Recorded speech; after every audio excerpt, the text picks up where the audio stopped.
to speak. Plats, rezoning, revised master plans, and street renaming require public hearing, after which the Planning Commission will deliberate and render its decision. Planning Commission members with a personal or financial interest in any petitioner's request are required to recuse themselves. Tonight we have 7 members: Frank Cook, Reggie Don, Buddy Hardwick, Cruz Reeves, Leslie Stone, Garrett Smith, and myself, James Reed. Members of the land use staff is Tanya Ingram. Tanya, is there any changes to the agenda? Yes, sir. Item number 3 by Pilgreen and Bostick. It was a plat on Northchase Boulevard, has been withdrawn. Number 3 withdrawn, okay. Gotcha. Did everybody get a chance to look at the minutes from the last meeting, last month? Motion is in order. Wait a minute, are there any changes? All right, a motion is in order. Move to approve. Second. A motion has been made and second. All those in favor? All right. All right. Item number 1, Angela Jackson requesting to rezone one lot located on the northwest corner of Wilmington Road and Arlington Road from R75S to R60M district. Hi, my name is Angela Jackson, and the lot I'm coming forth for is 3046 Wilmington Road, and the request is for rezoning. This was put off from last month, correct? Yes, And the reason it was put off is for you to meet with the neighbors yes. and talk with the neighbors and try to come up with some kind of understanding, agreement, or how did that go? I don't think we got there. You didn't get there? I do think we had a meeting. I heard their concerns, and I voiced what my constraints were. You all couldn't get a meeting of the minds, John. We did not get a meeting of the minds. Tell us what your vision is for it. The vision is to put a quadplex on that corner, or something from a quadplex to a triplex to a duplex. In that arena, something more than one unit on that lot. So, something like what's across the street? Correct. So With you a said- brick facade. You said, Say that again. Brick facade, The whole thing brick. the front part of the building. What are you doing on the sides and back? The sides and the back will be different, Like what? just paneling, vinyl panel. Wood, vinyl? Yeah. Vinyl? Panel. are there any other questions from the members of the board? You would be open to a duplex or a triplex, though, if that were... Correct. All right, thank you. You would be, I'm sorry, to clarify, you would be open to a duplex? Yes, that's what he just asked. A triplex or a duplex. I just Yes. want to make sure. Yes. Okay. Would you let us cue it with brick all around it? With hardy board if you from the 3-foot course or whatever with the bricks? I cannot confirm that. Okay. Do you have any questions? Any other questions from members of the board? Are there any questions or concerns from members of the audience? Please come forward.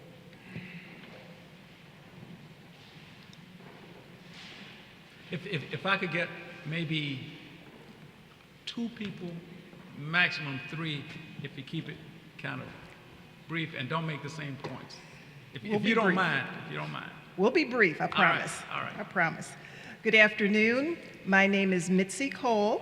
Address is, That's okay. 3045 South Hull Street, and I, along with my husband and son, have been residents of the South Hull District for the past 20-plus years. We thank you for allowing us the time this afternoon to express our concerns regarding the rezoning request. In our opinion, a compelling reason has not been provided to rezone this property. We want to maintain the integrity and historic character of our already vibrant 90-plus-year-old neighborhood that does not need revitalization, and we want to protect our property values. I have to present to you petitions that contains 86 signatures of residents who are also in agreement with being in opposition to this rezoning request. May I present? Absolutely. Thank you, ma'am. Ma'am, let me ask you a quick question if I could. Right across the street are fourplexes, I think, and or duplexes, two of them. There's a duplex right across the street from the property that But burned. there's one like on the corner that's red brick, and there's one that's white brick about two up from it. Right, the one on Norman Bridge Road, I think is a No, four, this- it's actually that building right there. This one is back up Wilmington. There's two of them there when I looked at it, unless they moved it. Yes, ma'am. I'm just trying to. My point is this: those are across the street. What's wrong with those if she was trying to do what was there? Now, that's where I really am. The building that's directly across the street from the lot that's being requested to be rezoned is a duplex. And that particular building was grandfathered in. That building that's shown right there, that is 2 blocks over from where we are. But there's two across the street It's one, on Wilmington. I'm sorry? I'm sorry, sir. They were both grandfathered in. Speak into the mic, please. Yes, ma'am. Give your name and address if you don't mind. Libby Crawford Cortez, 3033 South Hall. Yes, ma'am. Okay. And I've been doing the research. Okay. Yes, ma'am. And I have a PowerPoint that's a fast one. But anyway, so everything in our neighborhood, with the exception of this property, is all zoned R75 single family.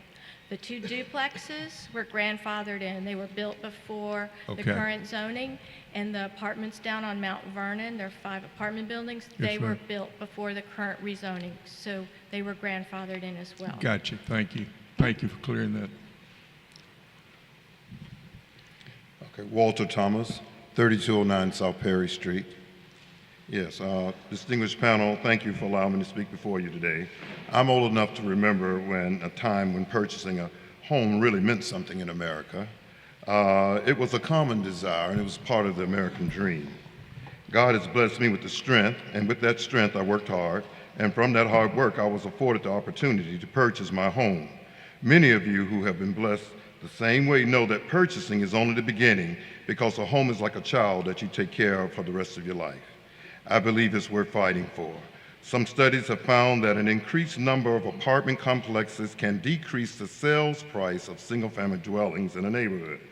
When I die, I want my property to be part of my legacy to my family, and I want my land to increase in value within this economy and not be decreased in value.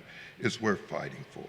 So on part of the South Hall District Neighborhood Association, I'm asking you, please do not rezone the Wilmington property to a multifamily dwelling. Thank you very much. Thank you. Randolph Matusak, 3380 Wilmington Road. Ms. Jackson at the previous Planning Commission meeting and in a subsequent meeting with us had spoken about her intention to show us plans on what she intended to do on this site. To this day, we have seen no plans whatsoever, so we know nothing in terms of what she actually intends to do. As you heard her say, she'll go with anything other than a single-family residence. Now, should this esteemed panel for some reason decide that this property is worthy of being rezoned in any manner, I wanted to be clear here today that the South Hall District residents will oppose the granting of any variances that may come from this property being rezoned. If there's a need for any further variances, we will be in definite opposition to that. And just to say, we're in this for the long haul. We do not believe this property should be rezoned. Thank you. All right. Last one. Last one. I was going to give the PowerPoint. No, presentation. you. Okay. So Name. again, Libby Crawford Cortez and Pull the mic down a little bit so you won't have to stand on your tiptoes. it's ready to go, but I don't have a clicker. He'll, just say next page, he'll. Oh, okay. So this is my PowerPoint. I'm going to try to go as fast as possible because I know we have time constraints. So right now there are too many rentals in Montgomery. Next page. You'll see that apartments.com has over 1,500 apartments available. Realty.com has 250, Zillow has 375, and Craigslist has 500 units that are currently available. Next page. Next page. Okay, so here's the map that explains the zoning that we were talking about a minute ago better. The red circle shows the property that we're discussing tonight for the rezoning. You can see that the whole area is zoned R75S except for the top left corner and the bottom right corner. And those are zoned R65 multifamily, but there is nothing on those plots of land, and you can see that there are about 10 lots each in the top left and the bottom right. So, and they're on exterior areas. The only thing that's zoned is the one that we have the picture of. That's the one up in the right corner on Norman Bridge. That's the R65M. And it's the only one that's zoned for multifamily that is a multifamily. And it's on the exterior on a major thoroughfare. So we feel like this property being on the inside of the interior of the neighborhood would create a lot of problems, and other people want to speak about that. Next page, please. Okay, so the R75, there is an R75D and an R75M. If she were to apply for R75M, she would not be able to build a quadplex because there is not enough room on the lot. It requires 10,000 square feet, plus 2,500 for each additional unit. So I believe that's why she's gone all the way down from R65 through, R75 to R65 to R60. Next page. You'll see R60 in red. The setbacks are 5 and 10 on the side. That's really small. She can build on 60% of the property. And also, it only requires 1 car space per dwelling unit. So we feel like that's a real substandard for our nice standard in our green space. Next slide, please. Okay, and I've included some photos of some neighborhood rentals because, well, you'll see why. Next page. So this is the 200 block of Mount Vernon, how it looks last week. And it's vacant, and except for squatters. Next slide, please. This is also on 200 Mount Vernon. There are 5 buildings there. Next slide. So there's where they change the oil for their cars right there. They put them up on that concrete block, and there's the oil pan and the oil, and they spill it all over the street, and then they dump the rest right there in the dirt, which isn't good. And then we have more pictures of Mount Vernon, piles of trash, broken chairs, carpet, abandoned cars, some without tags. Next slide, please. Just more pictures of piles of trash. This is how it looks on a daily basis. Next slide. So these apartments are a bit nicer. They're on the corner of Edgemont and Southmont. They are also vacant, and there are several large buildings. And the inside look like they're being renovated, so they don't look as bad, but they still have piles of garbage. The next slide. That's another one of the buildings. Next slide. That's what they look like from the front. So you can see the front is nice, but they're all empty. They're all empty because we have 12%. We have a market saturation on vacancies here of 12%. We have a 12% raw vacancy rate here in Montgomery. So but the statistics say that we don't need any more rental properties. We already have too many. Next slide. This is some of the off-street parking that occurs when there are not enough parking spaces per unit. This is all of these are on large thoroughfares and not in the interior of our neighborhood. Next slide. That's the drainage ditch that some other people are going to talk to you about. That's a real problem. Next slide. And that's just the drainage ditch from another angle. Thank you. Does anybody have any questions? Have you addressed it with the city, the vacant properties and what they look like and the? Yes, and there was a lady, but I don't see her, that was going to talk about how much she's contacted code enforcement. And no response from code enforcement? Oh, there she is. Okay. Come on, Benny. Come up and talk about code. These are all the multifamilies that you're talking about? Yes, sir. These Okay. are all multifamily. They're Okay. all quadplexes. Okay. They're all quadplexes. And this lady, Sure. Hadn't been involved with this group. I'm from Microphone. I grew up here, as did my father and grandfather. My name is Name, Lynn Head. I live at 3155 South Hole Street. Moved back here and purchased that home in January of last year. My father grew up on Woodward Avenue. I always wanted to live in Cloverdale because of the character of the neighborhood. I do not believe that anything on this small lot, which is smaller than mine, would be in keeping with the nature and character of the neighborhood or with the city's 2040 land use planning guides for a lot that small. Thank you. Okay.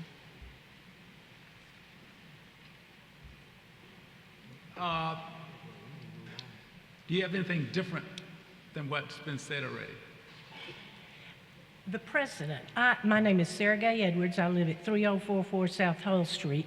I've lived there for 41 years, and I've bought 2 houses and lived in both of them. My main objection to rezoning is the precedent that would be set not only for the nature of the neighborhood and the character, but also for the conditions that might arise. The main problems that we've had in South Hull are landlords who do not keep up their property. The apartments that have been run down have been sources of crime and other problem trash and that sort of thing in our neighborhood. I'm just concerned that if this precedent begins, the property might be sold to other out-of-state landlords who would take over the property and use it for other uses and not keep it up. And also just the idea that other people would be encouraged to use their properties in the neighborhood for multifamilies, and a precedent would be set that would change the whole nature of the neighborhood. And each time, the neighbors would probably come and challenge the request. And so I think the precedent would just be a bad one for the neighborhood and conditions that might arise. Okay. Thank you. Thank you, ma'am.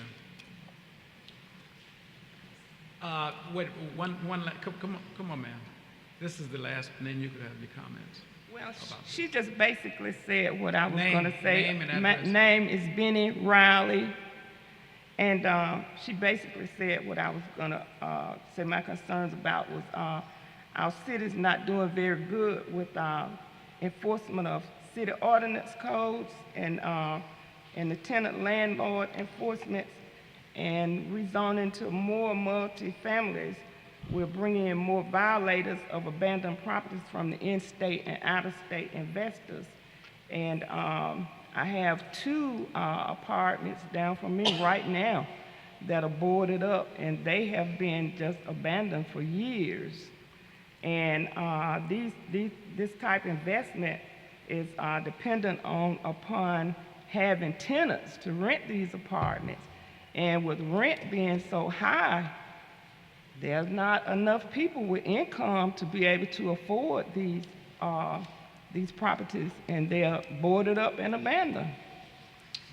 And that's my concern. And then along with that comes the parties with the loud music and parking in the yards when there's not enough parking and that type thing. So that's a concern too.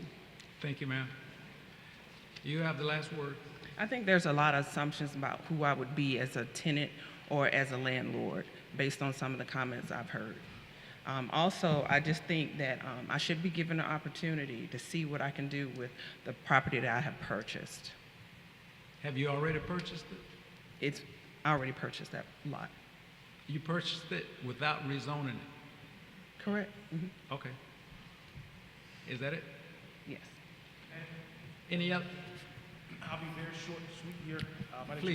Please. My name is Christopher Ford, 3103. Look, we love our neighborhood. We welcome her to our neighborhood. We just have concerns. There was a drainage issue. I think we've submitted a letter showing that a contractor came out and showing that the drainage could be an issue if she builds on that lot. So I think last month, the point was for her to come show us plans of an architect or contractor and demonstrate how she plans to lay out that property. She hasn't done that. We will give her a chance to do that, but she hasn't shown us that. We want her in our community. We want people in our community. But we want to keep our community over 100 years old the way it is structurally. Like she said, the other ones were grandfathered in. We just would like to see what she plans to do. And right now, if she can't show us that, we can't just take her on her word that she won't change something that is over 100 years old. She's asking us to take her on her word. So we appreciate your time, your consideration. Thank you for everything. All right. I do want to speak to the reason why I wasn't able to present plans.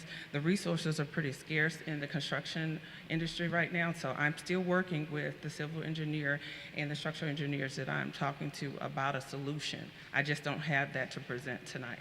Okay. Are there any other questions from the members? All right. A motion is in order.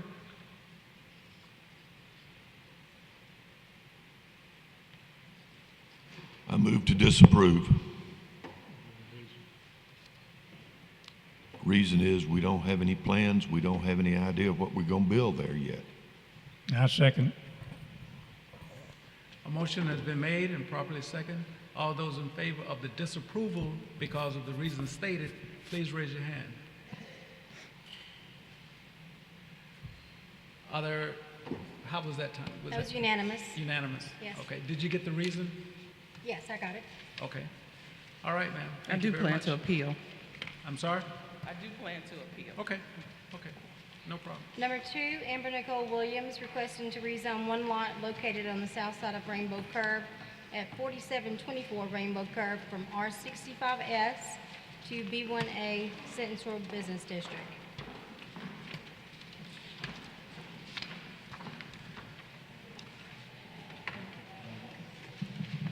Good afternoon. I am Amber Nicole Williams, and I was given some time to speak with the neighbors. Yes. And I thank you, Mr. Reed, for making the suggestion to do so. Sure. I did speak with them. Some had questions and also some concerns. Some of the concerns were litter, safety, majority on the safety side, and also saying the same as keeping the integrity of the neighborhood.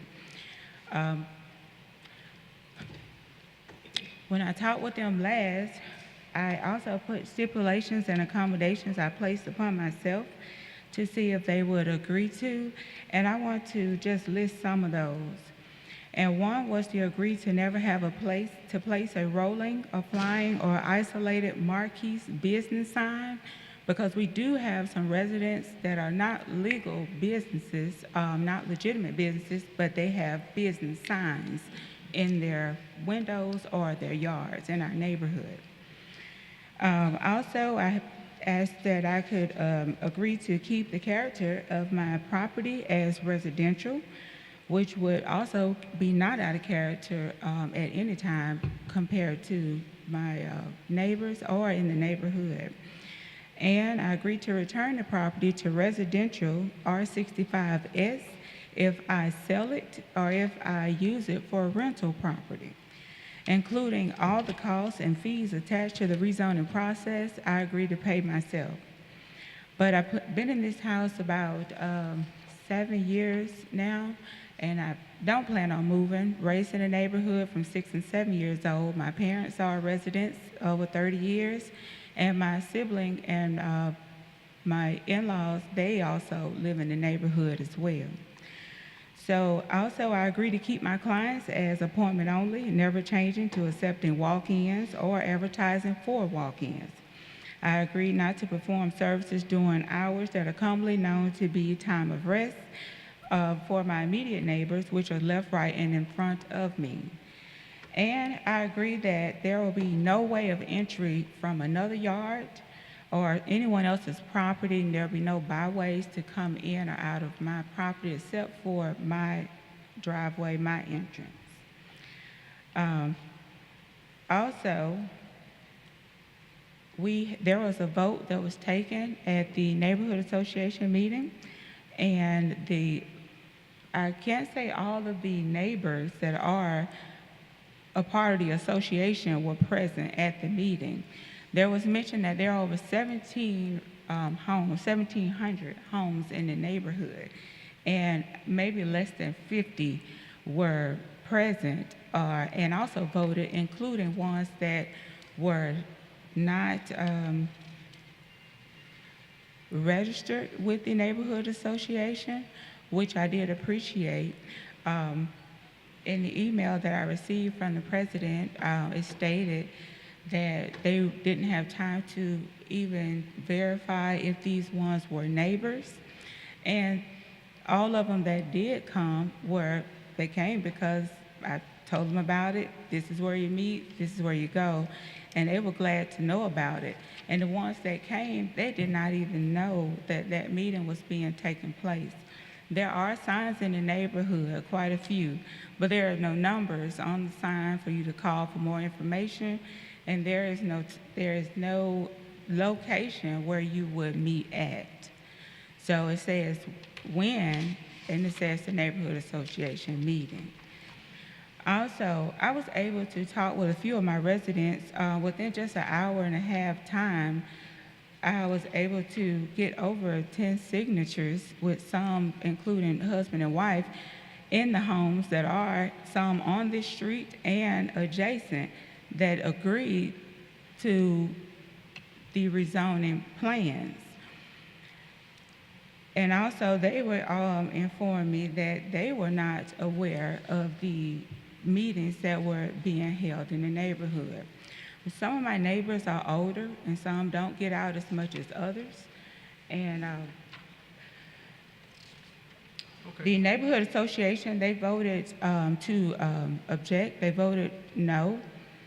But with that being said, I do feel like the vote was not, I guess you could say, a fair vote based on how many residents that you have in the neighborhood. Okay.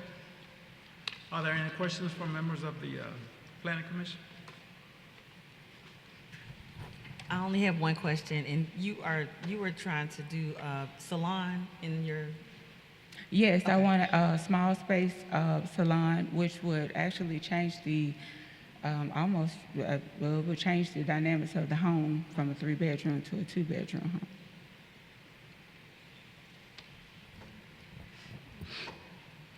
Are there any questions, comments from members of the audience?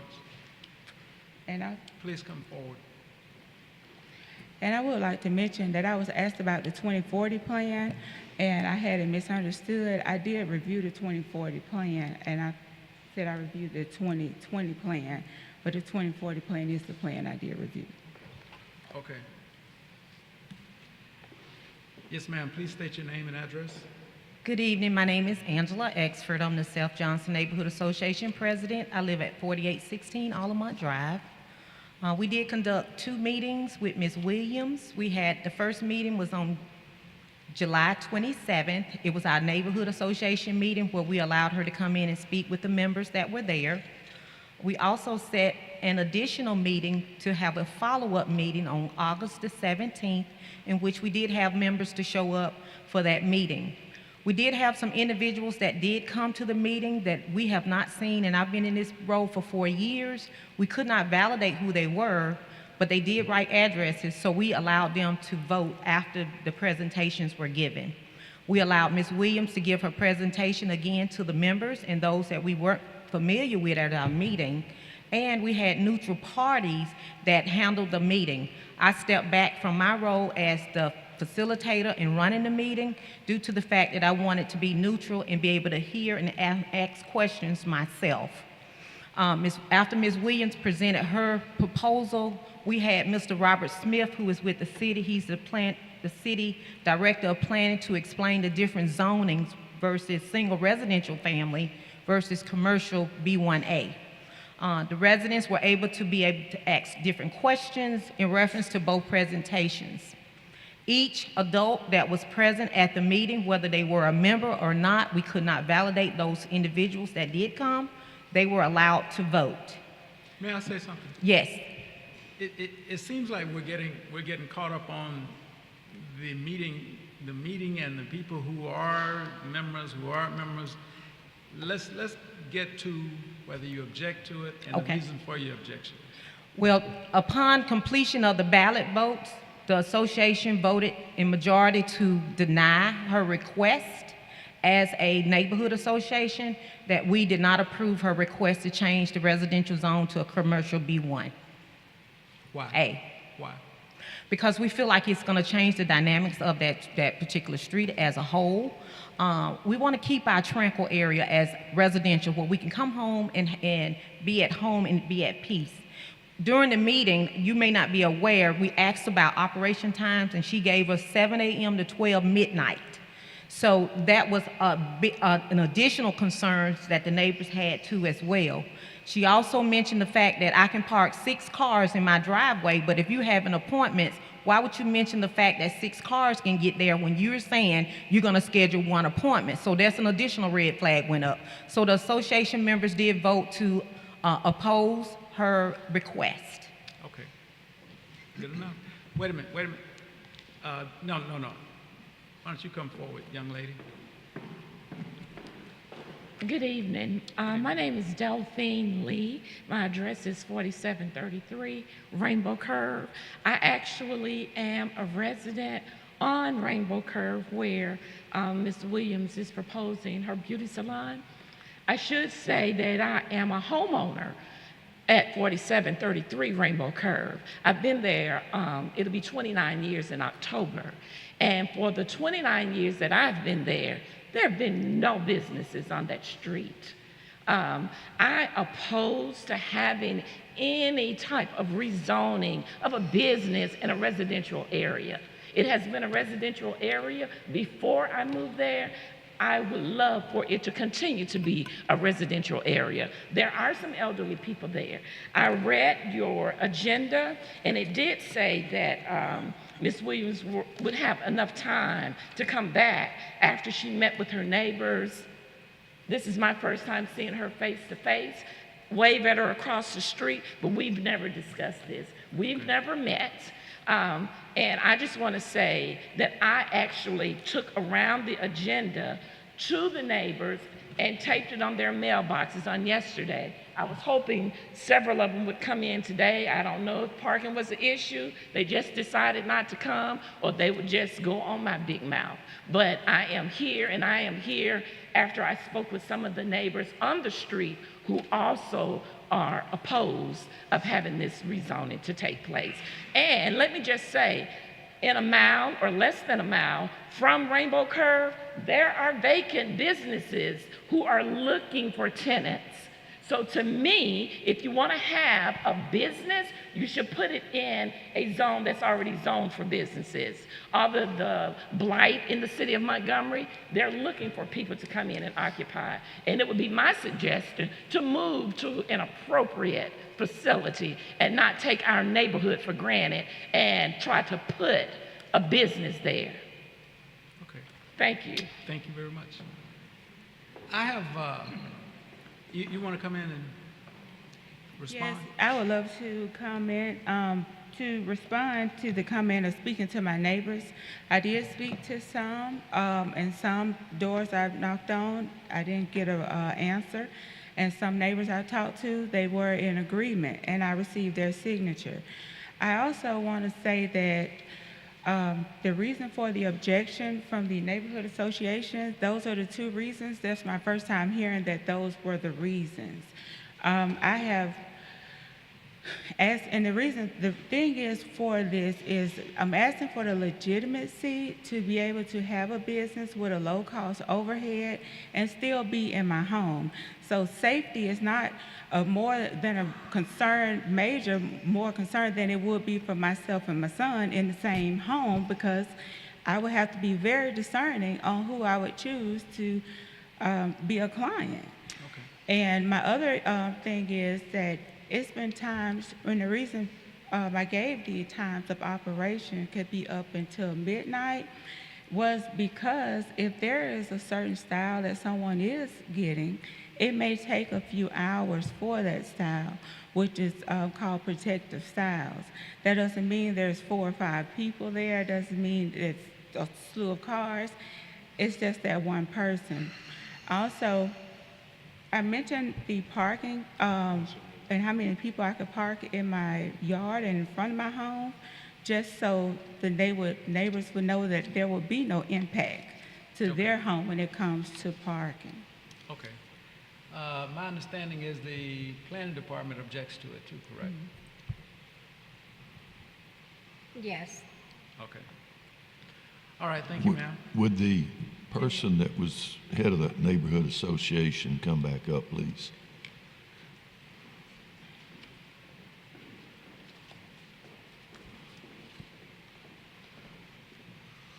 Yes, sir.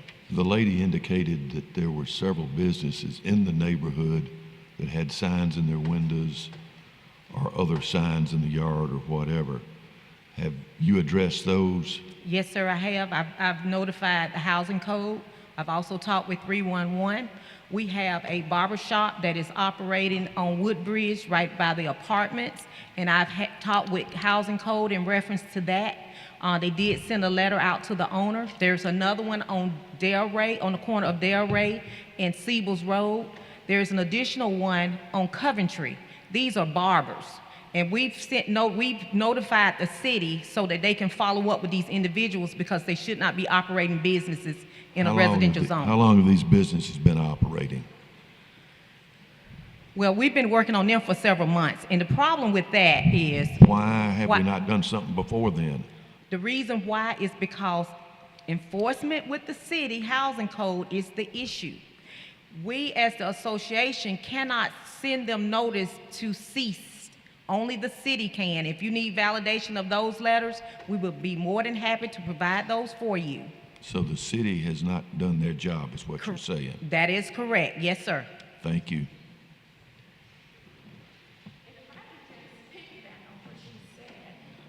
You gotta come back up Come to the mic. I'm so sorry. If I could just piggyback on what she said, I have gone through the neighborhoods on several occasions. Aside from what the association has done, I too have called the city on some businesses that are operating from their homes. And what I've been told that they will check on it, they will give them 30 days to correct the problem, and then they will revisit it again. After 30 days or 60 days and nothing has been done, I do call back again. And so it has how been long addressed. have these businesses been there? People are moving in and out of the neighborhoods, so That's not my various times, question. I'm not sure. So we don't know, but for at least several months, these businesses have been there and nothing's happened. Exactly. There have Okay. been commercial vehicles parked on the lawns. So I call.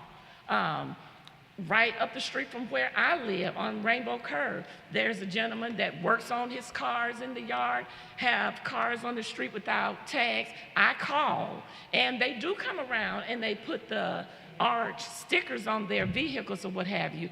But as soon as that happens, they'll take them off themselves, or in about another month, they'll start doing it again. But I have noticed the barber shop. I have called. Is someone here from the city other than Tanya? I'm right here. I know you're there. Well, when they were describing that, what y'all are describing actually falls under my department, under zoning, and we have no word of anything you've said.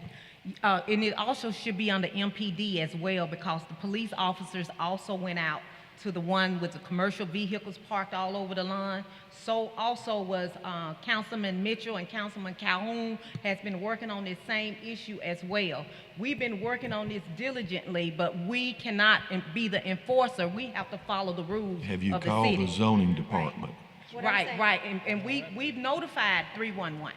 And Have we you talked to called the housing. zoning department? That's my question.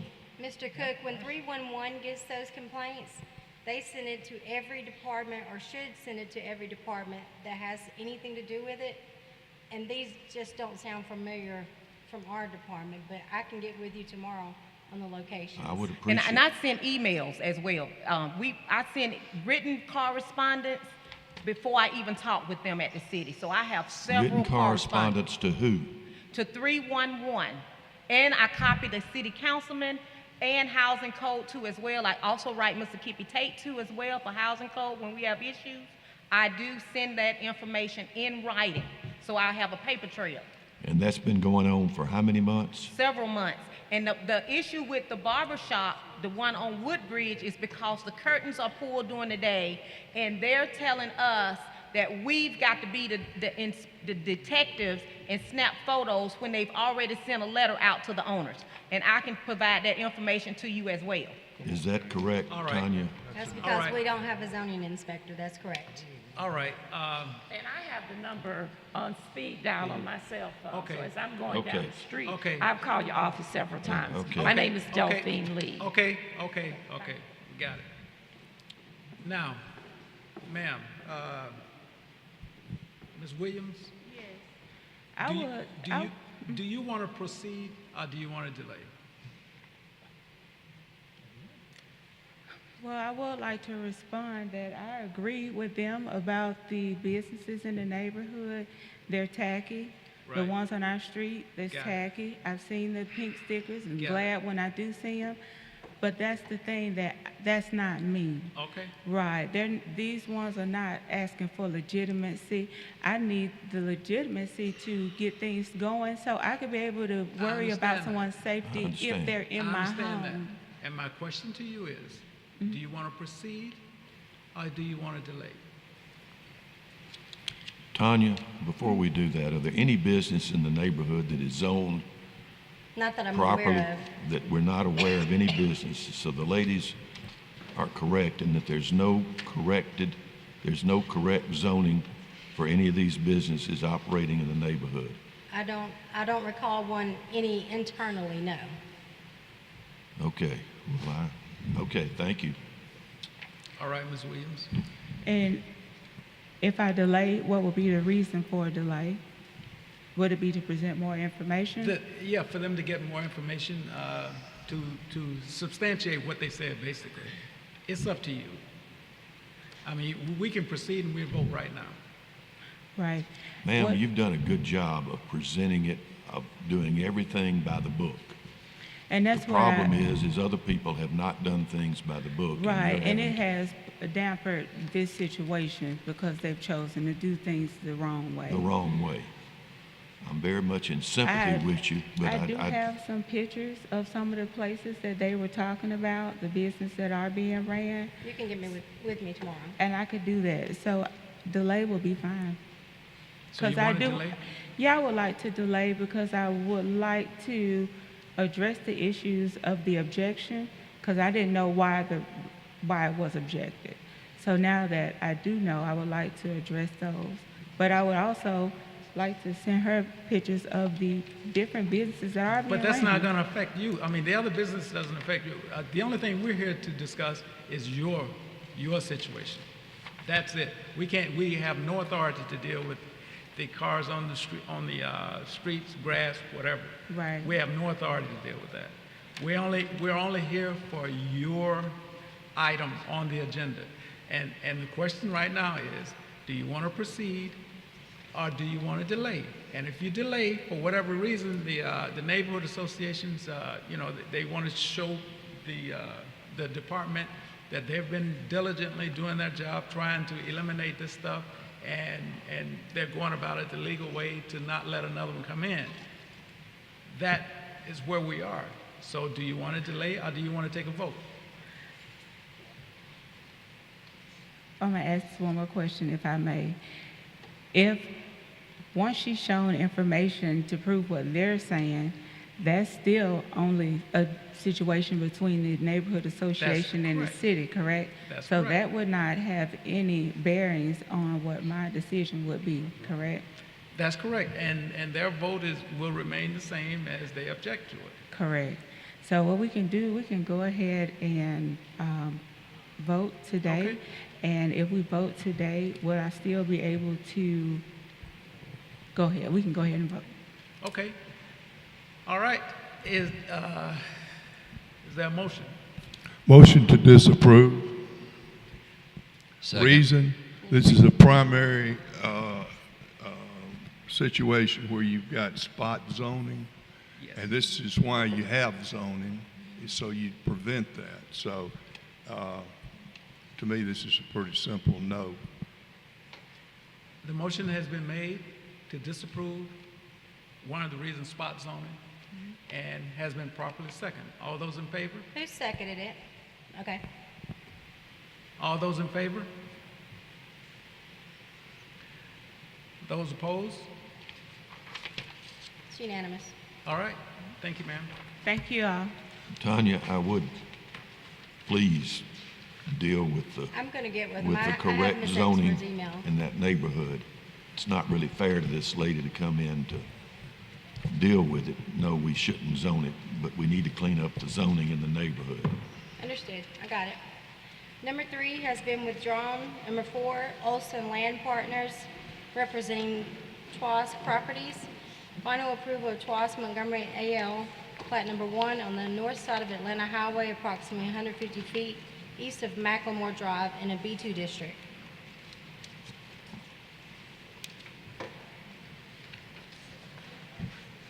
Is there anybody here? Olson Land Partners LLC, TWAS Properties LLC.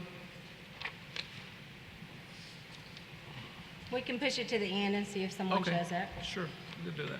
Number 5, Haskell Architects and Engineers, representing Mena Beverages in Diego, request final approval of Facility 1 and Facility 2, plat number 1 on the north side of Washington Road, approximately 1,400 feet west of Mobile Highway in an M3 district. Good afternoon. Good evening. Thank you to the members of the commission. My name is Kevin Crump. I'm the Chief Civil Engineer at Haskell Architects and Engineers. We're located at 111 Riverside Avenue in Jacksonville, Florida, and we're requesting final approval of Facility 1 and Facility 2, plat number 1. And I'm happy to answer any of your questions about the development. What's y'all's intended use on that? I'm sorry? What's your intended use on that? This would be the manufacturing of spirits and distribution and logistics associated with production of those spirits. Are they lethal? Yes, they are. They are lethal. You got one fan back there. Are there any other questions from the board? I said Well, there's one there's fan. 2 lots, so what's on the other one? The other facility is distribution, warehouse and distribution. They are separate projects. Therefore, we're requesting re-subdivision of the parcel for each entity. Any other questions? Remember, guys, this is a plat, not a rezone. Right. Are there any questions from members of the audience? Yes, come forward, please.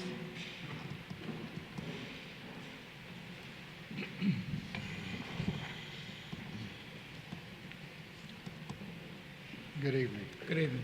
My name is Frank Lassiter. I own a piece of property that is adjacent to this development. Yes. And I'm all for the development, but my concern are two things. One, I had received notice from the Corps of Engineers about wanting to do fill along that creek that passes through that property. And mine is on the opposite side. Excuse me, And- can I get you to talk up just a little bit? Kind of hard to hear you. Okay. Can you hear me now? Yes, sir. Okay. I'm concerned about the flood impact and the water flow if they fill in on what is the creek area on this property, and how that would impact the value of the property that I have. Okay. Sir? Thank you for your Where question. do you live? Where do you live, from, to the north or south, or where? From this? You live on the north side? On the, It's on the west side of Mobile Highway, up on the, where the red lines are drawn, and it's real narrow there. Yeah. Mine is immediately south of that red line. Move up, no, go back. Towards, move up to the right, Now back down. No, not down there. Come south, come south. Now move to the east, to the right. Yeah, right there, that's mine. That parcel there is what I own. okay. Is that? Thank you for your question. Happy to answer it. As the civil engineer of record, I'm able to say with great confidence that when the project goes through its design and design development, we will meet and exceed the state requirements and the city requirements for stormwater management. And just for your benefit, our design approach is to design and construct a stormwater management facility. There's actually going to be 2 stormwater management facilities that will essentially capture all the runoff from both parcels, including what is proposed to be the north-south industrial access road, and direct all runoff to the north and to the northeast prior to discharge to Caney Creek. So to answer your question, we will actually be redirecting runoff from your property in order to discharge it to the natural discharge point at Caney Creek.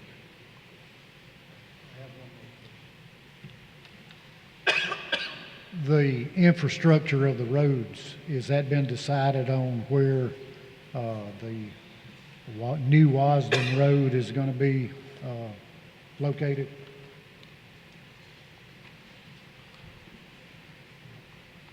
What I can say is that there's been ongoing discussion with the City of Montgomery, Public Works and Traffic Engineering.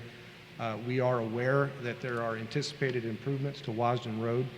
In fact, we've engaged a traffic consultant for the benefit of both parcels to do a traffic study, both locally and looking at the area regionally. And there are several planned improvements in order to mitigate the impact from increased traffic counts. But you have not decided on a route? I'd have to defer to Shelby for anything that's happening outside of the property lines.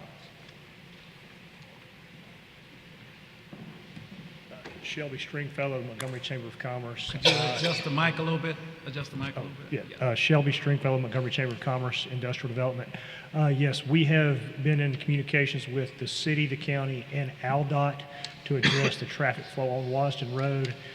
Keeping in mind the traffic that we're trying to mitigate is not just from this facility, it's also traffic coming from the industrial park that's located immediately south of Wasden Road.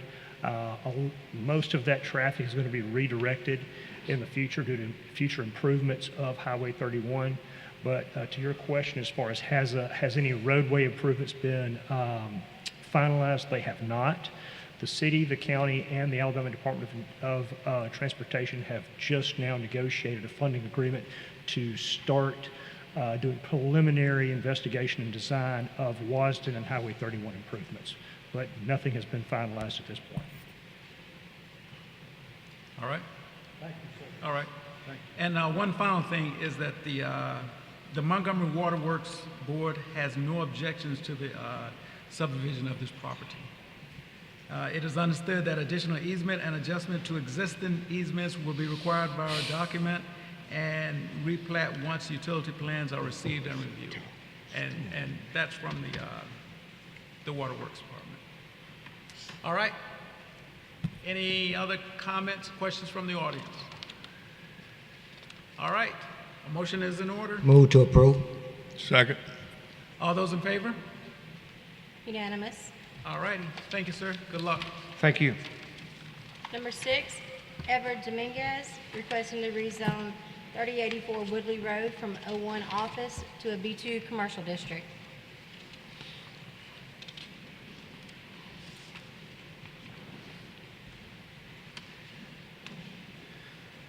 Mr. Dominguez.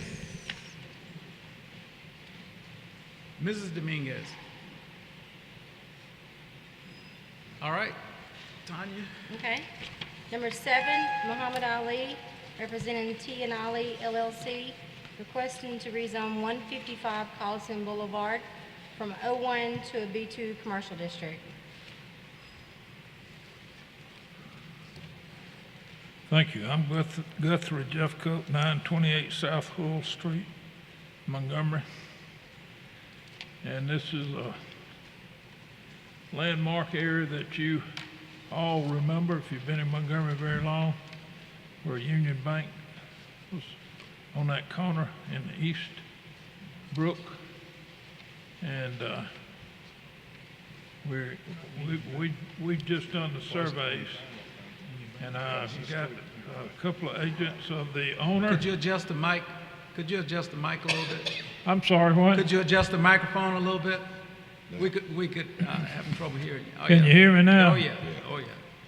I'm Guthrie Jeffcoat, Yes, 928 South Hull Street, Montgomery, Alabama. Yeah. And I'm here representing T and Ali LLC to try to get a rezone on the corner of Coliseum and Pelsa, which for many, many years was Union Bank and Trust, if y'all been around here. Guthrie, that was on the other corner, wasn't it? Across the street. Union Bank was on the Huh? northwest corner. This is Yeah. southwest. But Okay. it was, it's been there a long time. It's where Landmark was located. Yep. That wasn't Union Bank, where Landmark's On located. the other corner. Okay, well then I'm sorry. Unless they moved it. Okay, but anyhow, I don't have a lot to say anyhow, because I've got some people that know a lot more about it than I do here. It seems like a natural though to me to go from O1 to B2 with the parking already in place and a nice building out there. So we'll try to answer your questions between us, and I know your biscuits are getting cold. They haven't decided whether it's going to be a retail or daycare? Yeah, I understand it's going with daycare. Daycare. I'm sorry, come on. Graham Sullivan, 8513 Harbinger Court, Montgomery, Alabama. And I represent Mr. Smith. If you would stand, Mr. Smith. He and his mother have been in business 15 years. They own three. Speak up. They own three daycare centers already in Montgomery. Been in business 15 years, run a very professional organization. I have a letter from city councilman. I talked with him before we came down. He approved of this zoning change, and here's a copy of the letter if y'all would like to have a copy of it. It's an email rather than a letter. Which councilman was that? Brantley Lowndes. Yeah, he's going out. Yes. How's the He's still active today. How's the parking? Parking is great. We got more parking than we need. This learning center, prior to this use that we required, it was an adult learning center, a school there, including a real estate company, including a mortgage company, all in the same company. Bryant and his mother own Kids Dynasty, Hope Christian Child Learning Centers. They have 3 locations. As I said, they've been in business 15 years. They want to expand to the east there over on McGee Road now. I've talked with all of the surrounding neighbors, and they all said fine. The only ones I couldn't get in touch with were there was a triplex behind it. I knocked on all the doors, and I couldn't get anybody to come to the door. There was one car there, and I thought maybe somebody was home, and I tried again in that particular one. Nobody ever answered it. But I went to all the commercial area around it and the offices and asked every one of them what they thought about a learning center being there, and they said, thumbs up, we'd love to have the business. There's a gas station across the street, vacant lot. There's a gas station at one time, or a bank, as Buddy might have said. The Regions Bank is on the left side of the entrance building. Next door is some offices and businesses. So it's pretty much a business location now. Let's see, their students, by the way, are K through 4-year-olds. They're not a bunch of teenagers or anything like that. We like to rezone it, let them use it for a learning center for small children. Okay. Are there any other questions from the members? I have one question.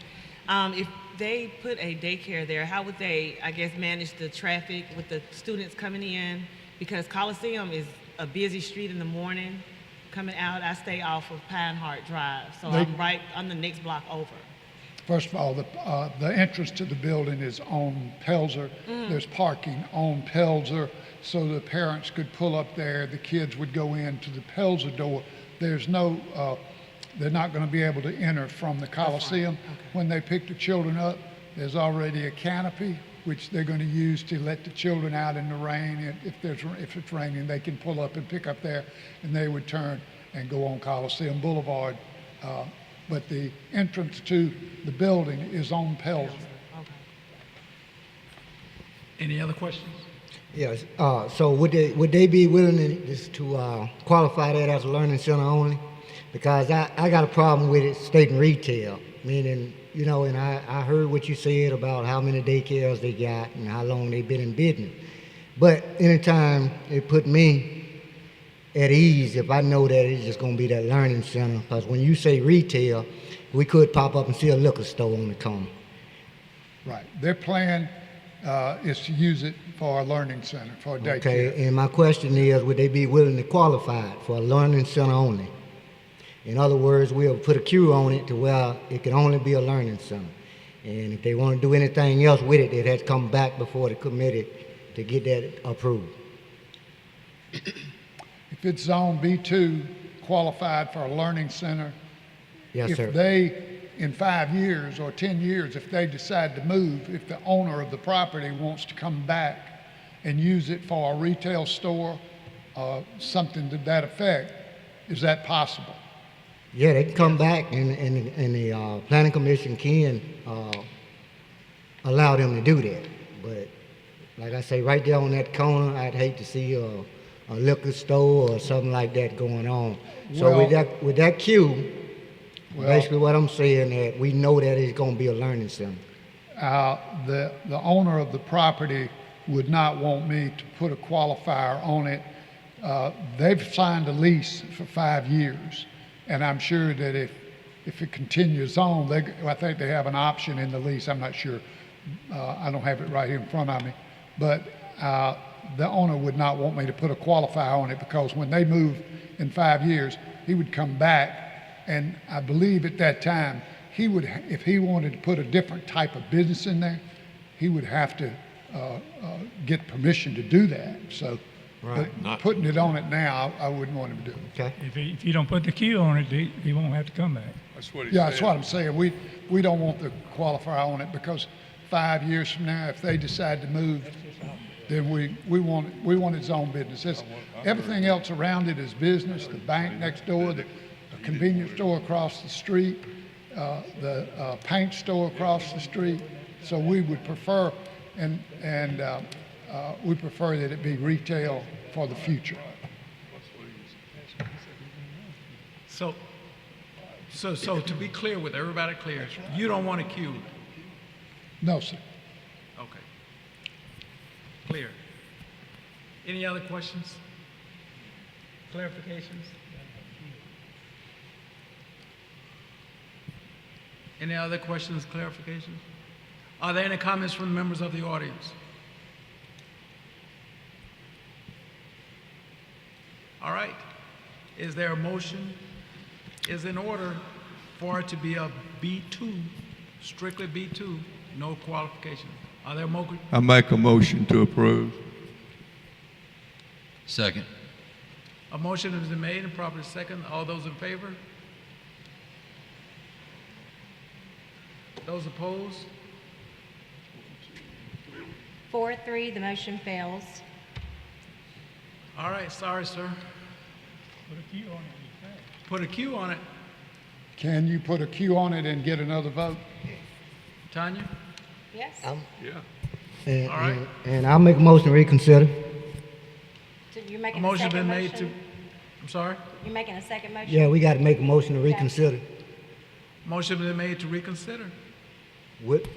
So now it need to be Now we motion. start over. Now we start over. All right. A motion's been made to reconsider. All right.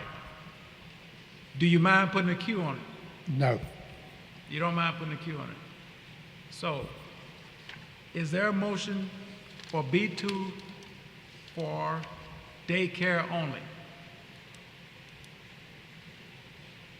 We need a- Motion to approve? I'll second with qualification. A motion has been made and properly seconded with the B2 qualifications for daycare only. All those in favor? Those opposed? Mr. Hardwick, Those abstain? I got a halfway up. what does that mean? That means I'd rather them see what, it's a good business location, and, I was for the cube.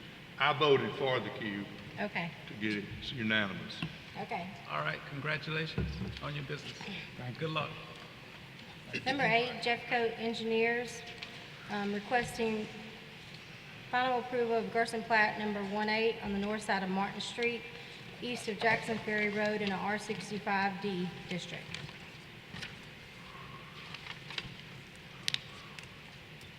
I may need some help with this one too. All right. I was here last fall and took 2 lots, and for these same 2 lots, and I platted them into one, recorded in the courthouse. Now then, the owners want to split it back into the lots that existed before. Okay.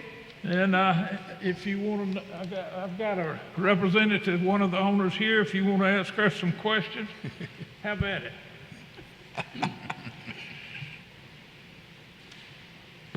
Hi, I'm Lorraine Wood. I stay at 2019 Shortline Drive. We know we got the properties put together, which was because we were going to build on the property. My mother and my aunt gave us those properties. However, we was having problems with getting a construction loan with my VA loan. So we recently just bought a house with the VA loan. We wasn't doing anything with this property.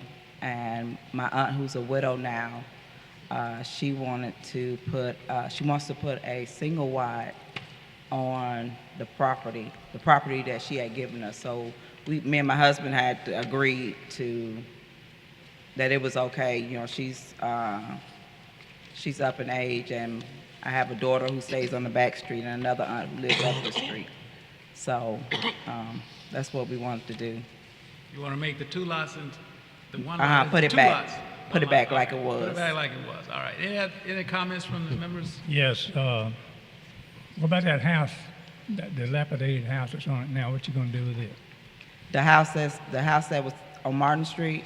Yeah. We were planning on, well, we was planning on tearing it down to build on, to build the property, but since we're not building on it, it's just, it's still on the lot that my mother recently owned, but not on the lot that my aunt So gave you're us. gonna put the single wide on that lot next to the. Yeah, the other lot house. next to it, yes. I have a question. Are you talking about a mobile home? Yes, Okay, this property is not zoned for a mobile home. You would have to go through a rezoning process. Okay. Has nothing to do with y'all voting for the plat. Okay. Just letting her know. Okay, I'll let her know then. Do you understand that, right? Yes, I do, Okay. I'll let her know, I mean, Okay. The only thing we're doing is separating it now. All right. Any other questions, comments? Any question, comment from members of the audience? All right, motion is in order. Move to approve. Second. A motion has been made and properly second. All those in favor? Unanimous. All right. Thank you. Good luck. Thank you, thank you. Number 9, Jeff Cook Engineers, representing Roy Moore, requesting to rezone one parcel of land on the southwest corner of Highway 80 East and Mosley Drive from Ag 1 District to a B2 Commercial District. This small piece of property there on the corner that's never been platted, and he needs to do so in order to develop it into a used car lot. Isn't this the one that came before us a couple of months ago? Sir? Didn't this come before us a couple of months ago? Zoning. Yeah, zoning. This is the rezoning. He came with the plat a couple months ago. Yeah. And we take it you object to it, the planning department, correct? Yes, sir. Any other questions?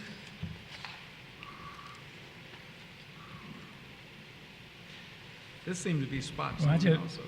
I got a comment. Why would the planning want a potential open space? It's like they can't do anything with their land.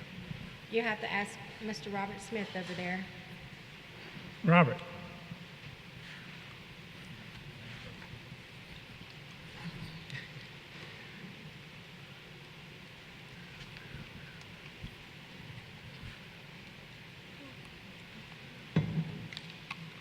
Said y'all recommend potential open space. Why would you do that? yes. I mean, somebody can't do anything with their land?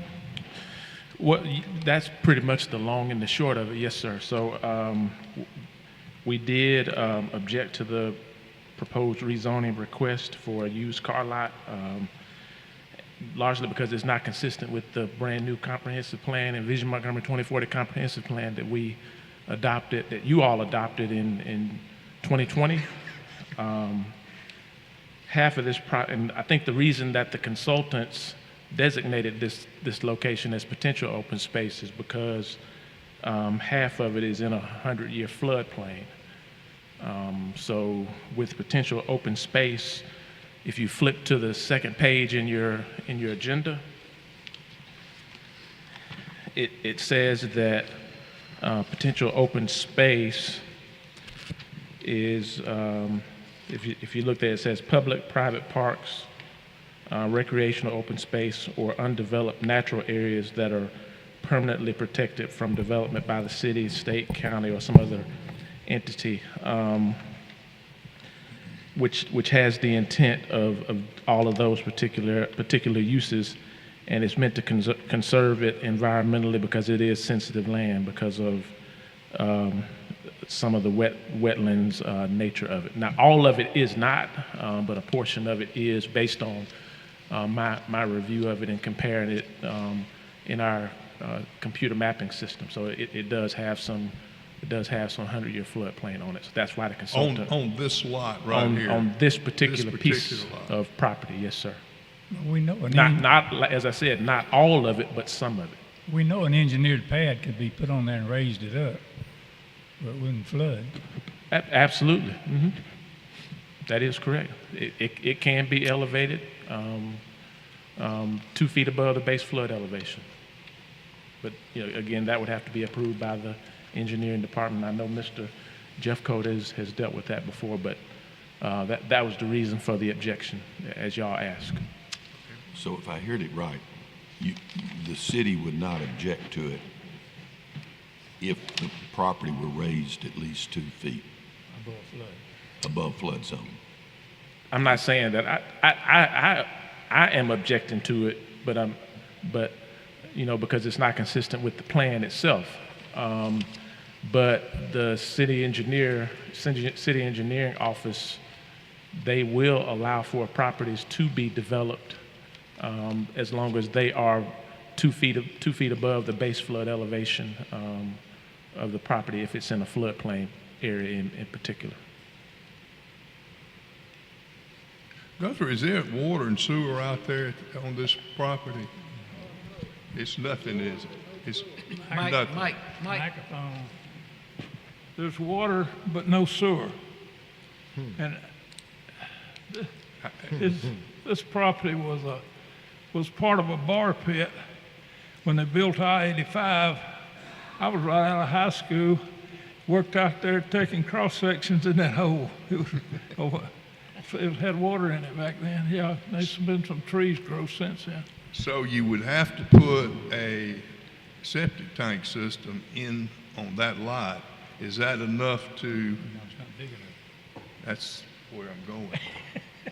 It's not big enough to have any field lines out there. With a high price system, he could get one on it. But it'd actually be a mechanical unit that would be treating as pure as your water here in town. Yeah. Okay. Any other questions? Is there any questions from members of the audience? All right, motion is in order. Move to approve.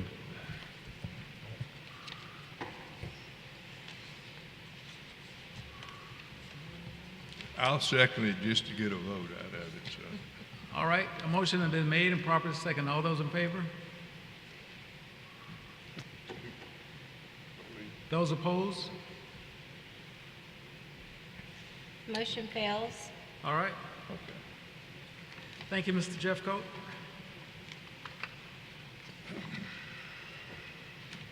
I'm sorry. Number 10, Flowers and White Engineering, representing HMF3 LLC, requesting final approval of Hampstead Plat 1D on the west side of Mercer Street in a T4O district. Good evening. I'm Kenneth White with Flowers and White. Thanks, Tanya, for representing HMF3. This is on the west side of Mercer Street, right behind the big building in Hampstead. We're proposing to replat those 7 lots into one big lot. I can entertain any questions, should you have any. 7 lots into one big lot. Yes, sir. What's going in there? One big house. No, it's not a house. It's going to be like a multifamily building. It's in a T4O. Yeah. So it's allowable use in that zoning. Any other questions from the members? Are there any questions from members of the audience? Comments? All righty. A motion is in order. Motion to approve. Second. Motion been made and properly second. All those in favor? Those opposed? All right. Good luck. Number 11, Flowers and White Engineering, representing Alpha Properties, requesting final approval of TRPC Plat Number 1 on the southeast corner of Taylor Road and Park Crossing in a PUD. Good evening, Brad Flowers, Flowers and White Engineering. requesting approval of TRPC Plat Number 1. This is sitting, as you see, right there at Taylor Road and Park Crossing, hence the name TRPC. I thought it was pretty ingenious, but looking to plat this into a single lot. The property is zone B2, I believe it is. Alpha's had the property for a long time, all of that and around there. They're getting some interest on that intersection, so they want to go ahead and plat this off so they could potentially have a sale on it. So all you're doing is platting it today. That's it. All right. Are there any questions from the board? Are there any questions from members of the audience? Comments? All right, a motion is in order. Move to approve. Second. Motion been made, properly second. All those in favor? Those opposed? Thank you. All right, good luck, sir. Number 12, Flowers and White Engineering requesting to rezone 3 parcels of land on the west side of Fisher Road, approximately 500 feet south of Mobile Highway, in an Ag 1 district, from an Ag 1 district to a R99P for development of an RV park. Thank you, Tanya. I'm representing, again, Kenneth White, Flowers and White, representing CL Properties LLC. This is the OKOA campground. Historically, it's been a mobile home and a travel trailer use. It's closed down, several years ago, and we're just asking to reestablish the zoning to an R99P. And we're not going to put mobile homes. That's not what we're proposing. We would like to qualify it to a travel trailer facility only. Is travel trail the same as RV? Yes, sir. RV. Yes, sir.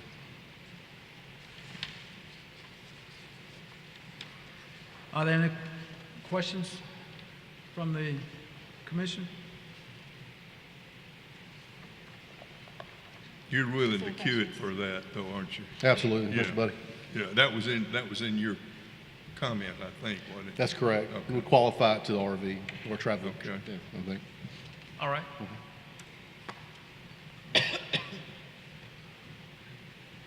My name is Daryl Free. I'm the head of school at Hooper Academy at 380 Fisher Road, right there next to it on the property.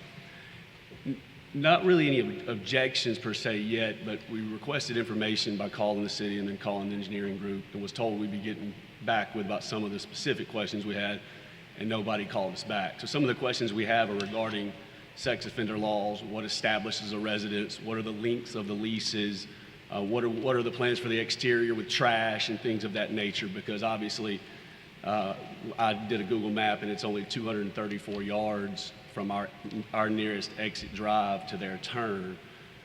So that's a lot of our concerns for the safety of our kids at the school, just kind of find out what these detailed plans are so that we can be made aware of them. Where are you on the map? Just on the other side of the red line, sir, bottom left. That's our school. That's literally our playground for our K3, K4. If you zoom in a little bit, you'll see the drive right in front of that white top shed, right on the exterior, right there. So if you go down a little bit to the bottom, that is the play right there. That's the playground with the little kids. We have a daycare center, is the first bottom right building, right there you're on it. And then to the left of that up is the elementary building. So that's the first thing that you come to when you get on the other side of the property line, is the youngest children on our campus. So, Didn't y'all coexist with a KOA for many years? Sir? I'm sorry. Didn't y'all coexist with a KOA for many years? Well, I have my board chair here who's got more knowledge on the existence back then. I'm Jason Langley. I'm the board chairman at Hooper Academy. Been there, started there in 1975. So yeah, I've been there a long time. Mr. Jackson on that. We did coexist. I'm not sure how the laws changed during, with being too close to a sex offender is. It's just a concern of ours. Listen, I understand industry's coming and, we welcome it, all that type stuff, but we have little, children coming that are playing 200 yards away from where it's going to be. Also, with all the industry that's showing up out there, our hopes and prayers are that some new families will show up, start bringing their kids to Hooper Academy, using our ELC for that purpose. As you know, my children are all grown now, just about, but, you know, when you're looking for a school and you have your kid there, having something adjacent to it can be a concern. And, you know, we just want that addressed to make sure that we put the safeguards we put the safeguards for those children in place so that if they're doing background checks and, I mean, you know, I don't know what all is required, but that would be great if we had some assurances of that. Okay. But travel trailers coming in, they're not gonna do background checks on people like that. Sir? I didn't hear you. The people that are gonna be staying there would be tourists or people passing through. They're not gonna do background checks on them. I don't know if they do background checks on them. And I don't also, you know, the other thing I was going to mention was there's another park at the next exit, which is really well run. It's nice. It's you know, I guess our question is why one exit away. So, Kenny. No, he didn't.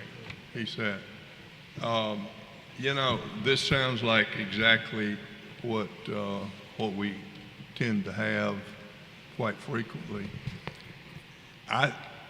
Y'all hadn't really had, or they hadn't really had a conversation with these. They got legitimate questions.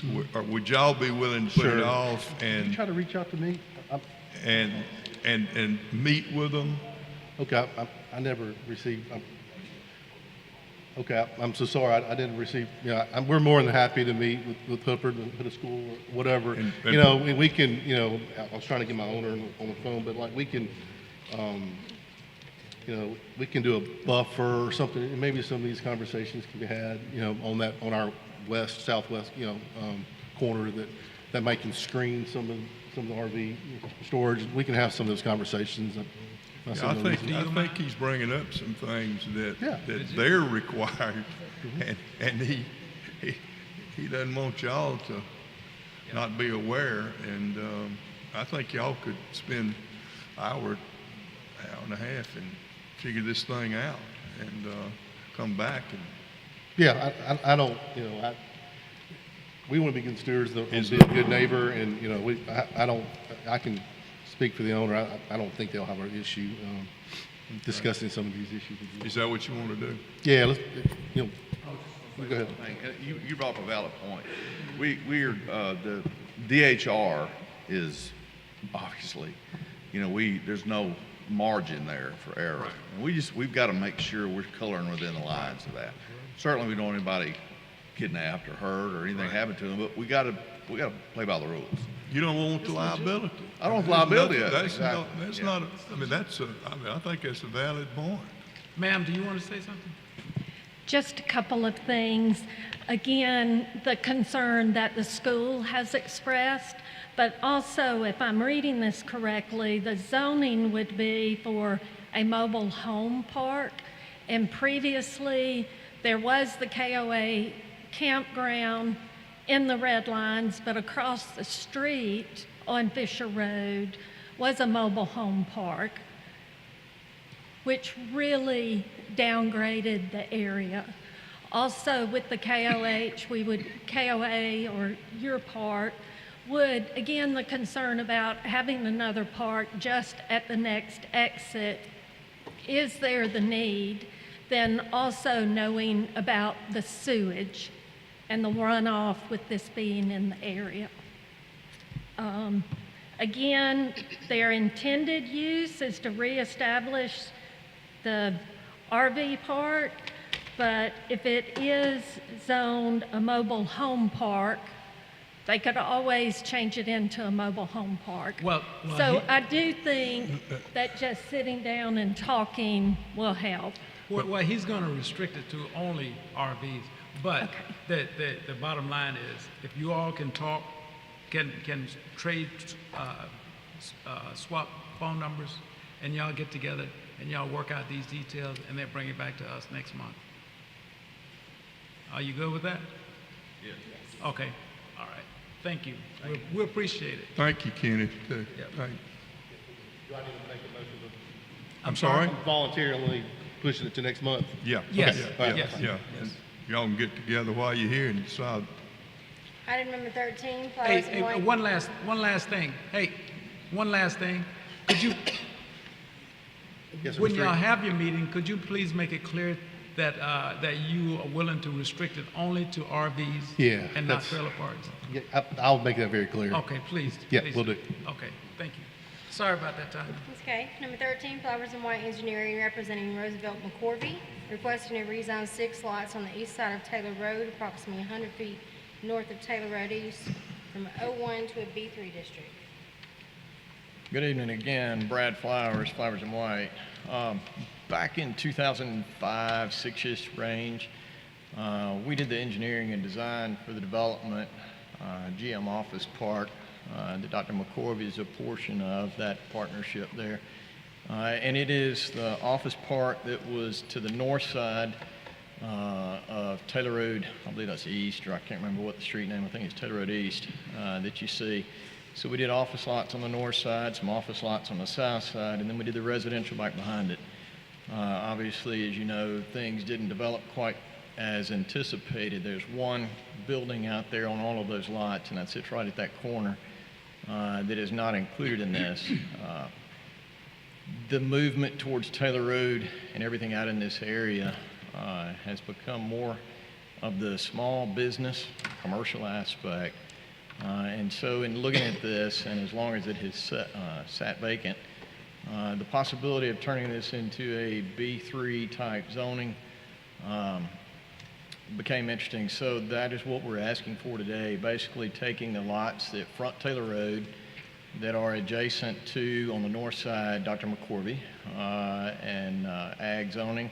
To the south is still the O1, to the east is the O1, to the west is a PUD that has B3 all the way up and down Taylor Road right there. So what we're asking for is basically to convert what is now 6 lots of O1 into B3, and those will, if so approved, be combined probably into 3 lots, if I had to guess, to get it a size appropriate for a commercial type development. And the development style that you're looking for is going to be similar to what you have across the road on the west side. And I don't want to mimic or say, but you're thinking like battery store, small retail, things of that nature. No intention of a gas station at all in this area, but looking for things that are very similar to what's across the road, possibly even a restaurant, just don't know. But to be able to list those for sale and open up the opportunities, you have to go through the zoning on the front end, and that's what we are attempting to do.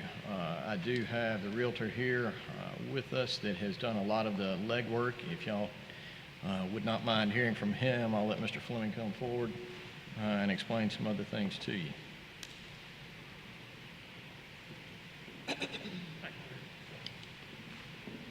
Yes, thank you. Ed Fleming with Hodges Commercial Real Estate, 8613 Hearthstone Drive. I've been asked to represent Dr. McCorvey and his wife, owners of the property. 2009, they invested $1.6 million into the property to develop the lots, put in the roads, put in the sewer, put in the curb. At that time, they sold one lot. And since then, that business has done very well. But the rest of the lots have not sold.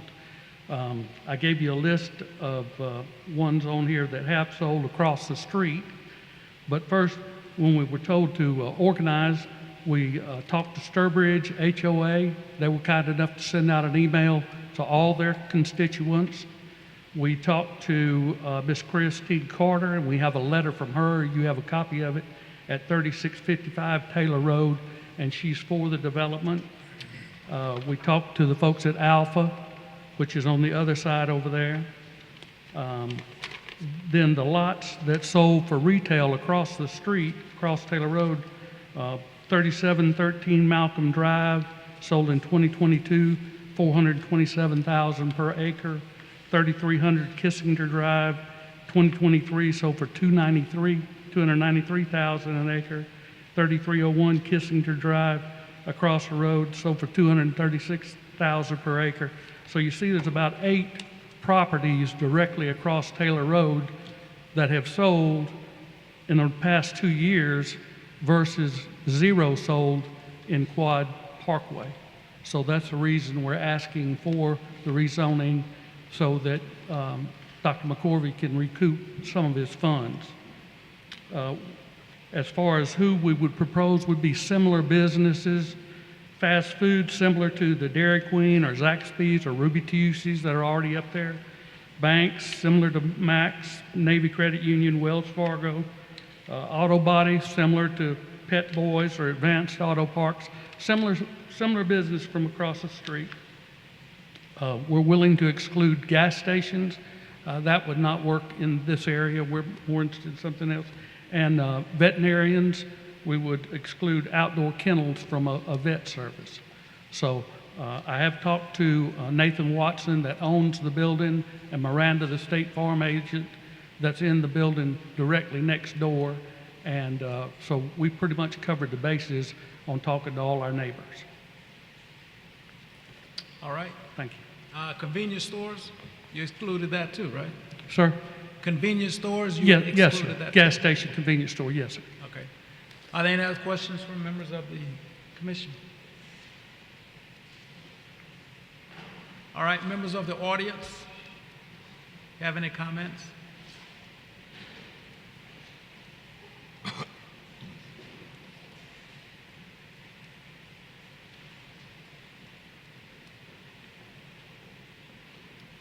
Joyce Ridgeway, 3600 Weston Place. Are we going to exclude the ABC stores? Exclude ABC stores? Yes. Yes. Thank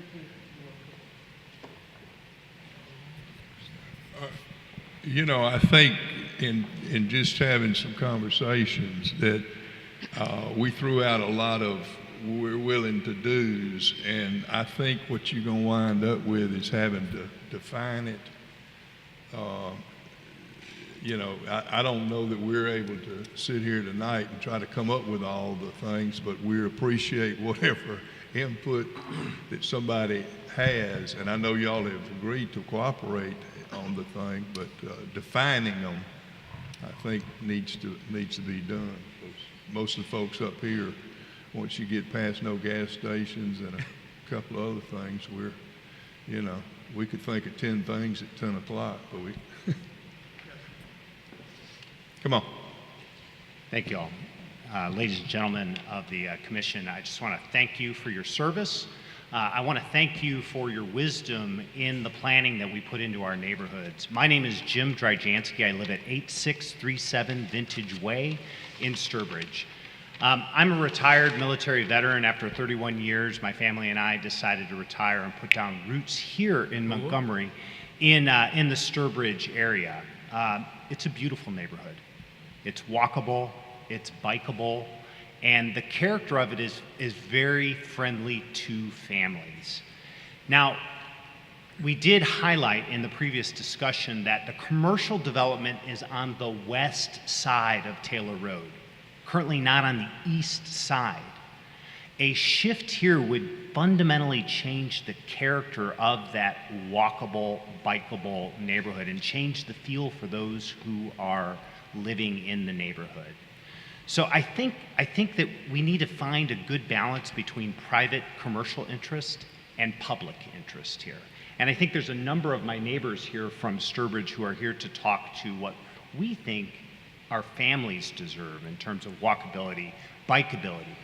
The other issue that I'd like to point out, and you all are very familiar, maybe much more so than I've only lived in the area 5 years. You all have deep roots in this neighborhood. This area of Taylor Road is extremely congested. I am concerned about additional commercial development that's going to bring more traffic to the area. So not only are we talking sort of the parking development, the lighting, whatever signage is going to go in that will change the aesthetics, but the traffic. That corner right there by the Church of the Highlands is notorious for accidents. In fact, my very own new driving daughter at age 16 had an accident right there trying to cross that 4-lane road. So I think there's a number of concerns, and you all have already highlighted sort of the nebulous approach to, like, We want to sell it for commercial, but we don't know exactly what it is. So I have some concerns about that. Thank you all. Thanks for your time and your attention. This is another one of those things that probably having a meeting and having a meeting of the minds would be a good thing to do right now.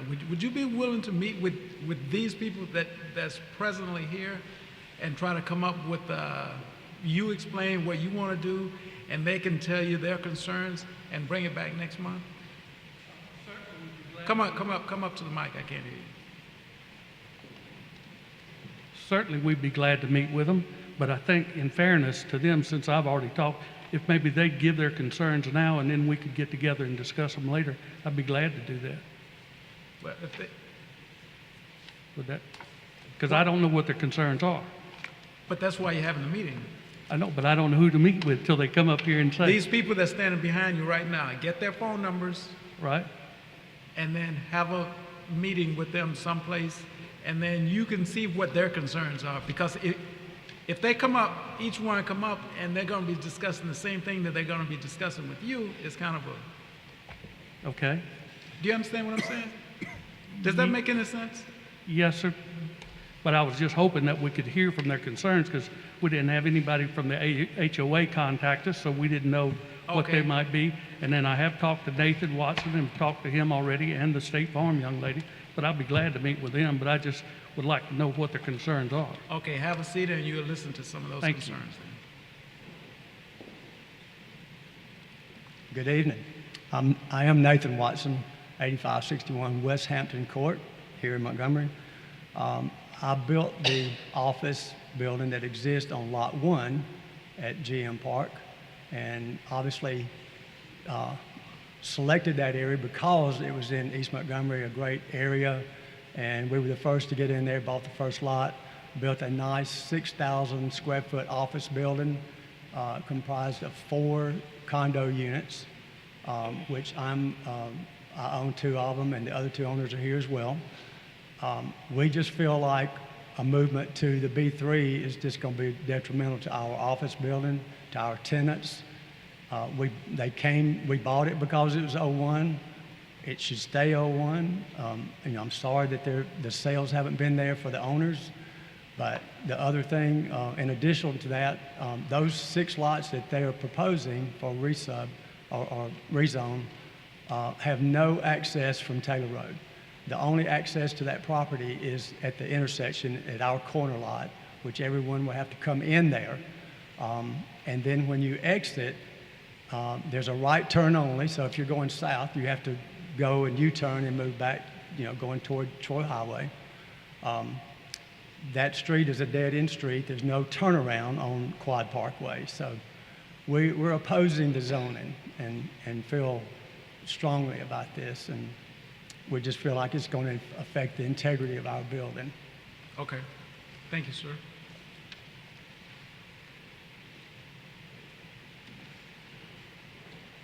Good evening. Pull the mic down. Pull the mic down. Good evening. I'm Terry Allison. I am part of the HOA. I live at 8619 Lennox Way in Sturbridge. And I understand that these lots have sat there for quite some time. To be honest, I've never seen a for sale sign on them as office lots. I work with a lot of doctors in the neighborhood, and they're always looking for office spaces and things, and I don't understand why it's been a best kept secret. That being said, it's so close to the residents of Sturbridge. If you look at the map just to the southeast, Weston Place, that's the Oaks of Sturbridge. There's the entryway is not shown on the screen, but it's there, and if you go on south, you're going to hit Highland Boulevard, which is a direct artery into Sturbridge neighborhood. So to go commercial there is going to open up a Pandora box, I think, for the other office lots south of there as well. And the congestion has been concerned, the traffic has been a concern. Just brought up, we have a stream restoration, kind of a sanctuary in Sturbridge with a lot of deer and turkey, and that's a concern to a couple of people behind me. So the proximity to a residential community is our largest concern. Okay. Thank you, ma'am.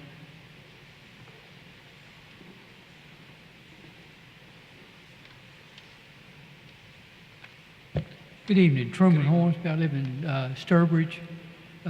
We've got a little survey, this graph here that shows where it is. And part of this is they've already, on Park Crossing, we just had they're doing something with the corner of Park Crossing and Taylor Road. You just proved that tonight. And so all of this is getting commercial. This is office lots. It probably should stay that way, because I don't see any benefit to changing those lots when the ones just on the other side of the street on Taylor Road East are office lots.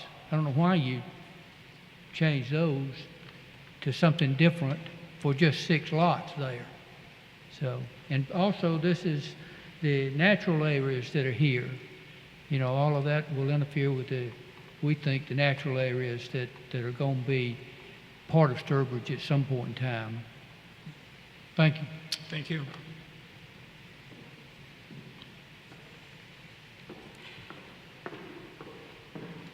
Good evening. Good evening. May I share this with y'all?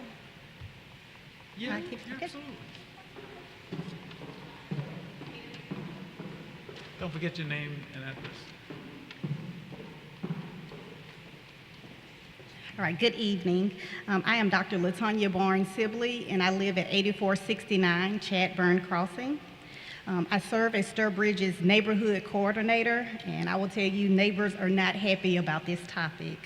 As a proud property owner in Sturbridge, I love and cherish our family-friendly residential area for exactly the reasons that would be disturbed by allowing a business in our residential area, namely peace, tranquility, and quietness are the reasons why I sought out Sturbridge. And we don't want the stresses of the modern world, which we seek refuge from when we come home at night in Sturbridge. We don't want residents to continue leaving our great city, going other areas looking for residential areas. As you all know, Sturbridge is a staple point in Montgomery. There are many vacant locations around Montgomery for businesses. So I strongly urge you as officials to reject businesses to take place in residential areas, namely Sturbridge, and it will undoubtedly have a negative impact on the quality of life for residents. Thank you. Thank you, ma'am.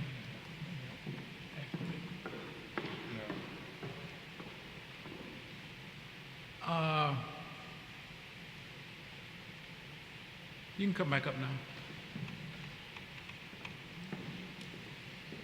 Are you getting a picture now? Yes, sir. Okay. Some of the questions, I appreciate so much in bringing them up. Yes, sir. Okay, so you're willing to meet with them? Oh, yes, sir. Be glad to meet with them. Super. Excellent. Did you have anything you want to say, sir? Sir?